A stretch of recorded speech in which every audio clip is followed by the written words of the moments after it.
Defense lawyer Robert Pang said it's impossible to have everything over the alleged inconsistency in Cheung's affidavit covered within a few minutes' time, and asked for this part of argument to be continued tomorrow. With that, the court has adjourned the hearing until 2:30 p.m. Thursday. And before being escorted away, Jimmy Lai was seen once again waving goodbye and blowing a kiss to his wife, son, and daughter listening in the court. Good evening, and thank you for joining us. The government has announced advanced estimates for the city's economic growth. The government estimates Hong Kong's GDP growth for 2023 is 3.2%. Mimo Singai reports. With a decline in property prices, the number of residential mortgage loans in negative equity hit a new high in 19 years. Meanwhile, Shenzhen's GDP increased by 6% year-on-year in 2023. The city's total retail sales of consumer goods reached above 1 trillion won for the first time.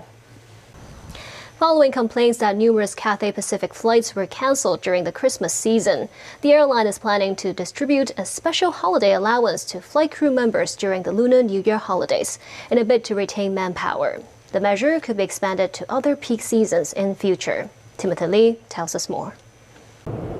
In media tycoon Jimmy Lai's national security trial, the defendant's lawyer continued to cross-examine accomplice witness and ex-Next Digital CEO Cheung Kim-hong. Cheung reviewed how Apple Daily tried to minimize legal risks by avoiding sensitive terms after the national security law took effect. The prosecution also questioned if Cheung was trying to receive a lighter sentence, as he denied having editorial responsibility. Defense lawyer Robert Pang said it's impossible to have everything over the alleged inconsistency in Cheung's affidavit covered within a few minutes' time, and asked for this part of argument to be continued tomorrow. With that, the court has adjourned the hearing until 2:30 p.m. Thursday. And before being escorted away, Jimmy Lai was seen once again waving goodbye and blowing a kiss to his wife, son, and daughter listening in the court. Iranian state media said its envoy to the United Nations, Amir Saeed Iravani, warned that Tehran would respond decisively to any attack on its territory, its interests, or Iranian nationals outside its borders. The comment comes after U.S. President Joe Biden announced he had decided how to respond to a drone attack by Iran-aligned Iraqi groups that killed U.S. service members in Jordan, without elaborating. More from NBC News. Israeli forces disguised as civilians on Tuesday stormed a hospital in the occupied West Bank, killing 3 Palestinian fighters receiving treatment for injuries.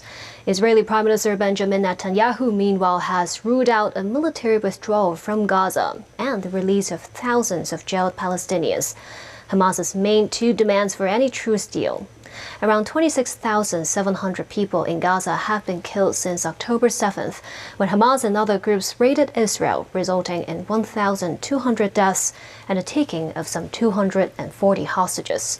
Nasri Karim has more. Still ahead. Welcome back. Farmers angry about rising costs, European Union environmental policies, and cheap food imports continued their protests in France, Belgium, and Italy on Tuesday. Daniel Rao tells us more. Former Pakistani Prime Minister Imran Khan and his wife were sentenced to 14 years in prison for corruption today. The court also disqualified Khan from holding any public office for 10 years.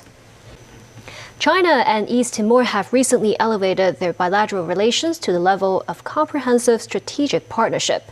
In an interview with TVB News, East Timor Prime Minister Xanana Gusmao said he hopes his country's economy can be improved through engagement in the Belt and Road Initiative. The observatory said the foggy and warm weather will remain until Friday. The public should expect a drop in temperature before the Lunar New Year. The city's first diagonal crossing trial was launched in Shatin, allowing pedestrians to legally walk diagonally to a corner by the center of the junction. Over to sports, South Korea advanced to the quarterfinals of the AFC Asian Cup after a 4-2 penalty shootout win over Saudi Arabia in Qatar. English golfer Tyrrell Hatton is the latest professional to join the Saudi-funded LIV or LIV Golf League. And that's the news. Thank you for watching.